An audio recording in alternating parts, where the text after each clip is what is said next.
What do you think was the time when I woke up? Umaga siya eh. What do you think was the time when I woke up? Hindi ako katulad mo na ano, Puyaters. Yes po? 6:45.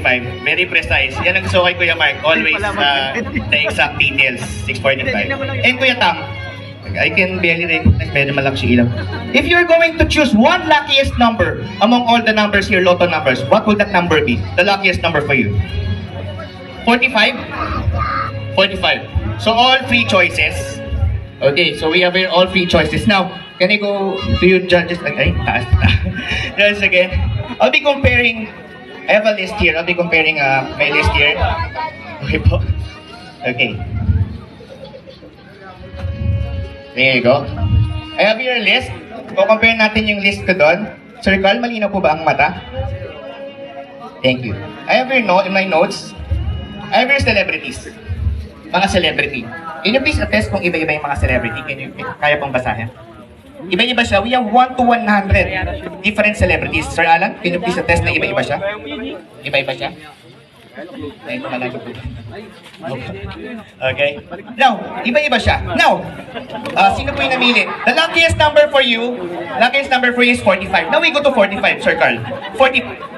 We have 100 different celebrities on my... Now we have number 45, which is, Sir Carl? 45, Angelina Jolie. Angelina Jolie. So out of all the numbers, we have 100 different celebrities on my list. Si Sir Tam, you chose 45 and we landed, Sir Carl, on Angelina Jolie. When I woke up from my powerful dream, nung nagising ako, what I did was, nag-super concentrate ako just for me to know sino yung importante at famous person na yun. What I did, naalala ko siya. And when I remember that person, pinrint ko yung picture and it is in that envelope right there with you. For the very first time, Miss Judge, can you please show to everybody who is that celebrity in that? Miss Angelina Jolie.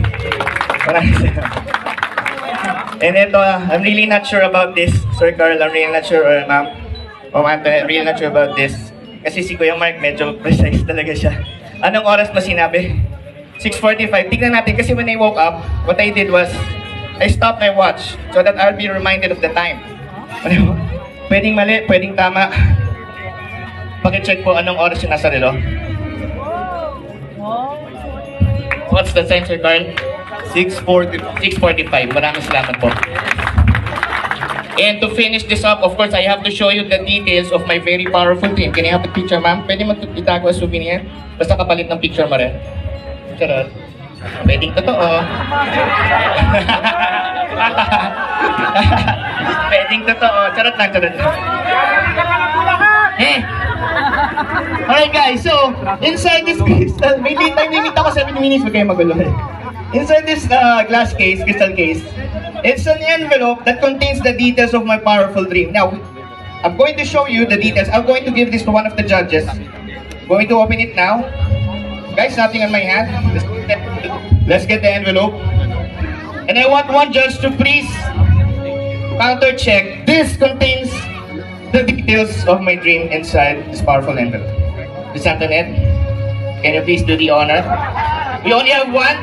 We only have one paper inside, right? Or do we have a lot? Can you please counter check? The numbers are 10, 13, 45, 20, 27, 5. And thank you so much everybody, and that's the power of dreams. You know, kapag rin ang panaginip, swerte yan, itaya nyo sa loto, galing yan sa panaginip ko. Pag yan nanalo, 20% ako mga men. Number 2 yan eh. Thank you so much everybody, my name is Amazing. Thank you so much. God bless you all. Thank you Bulacan.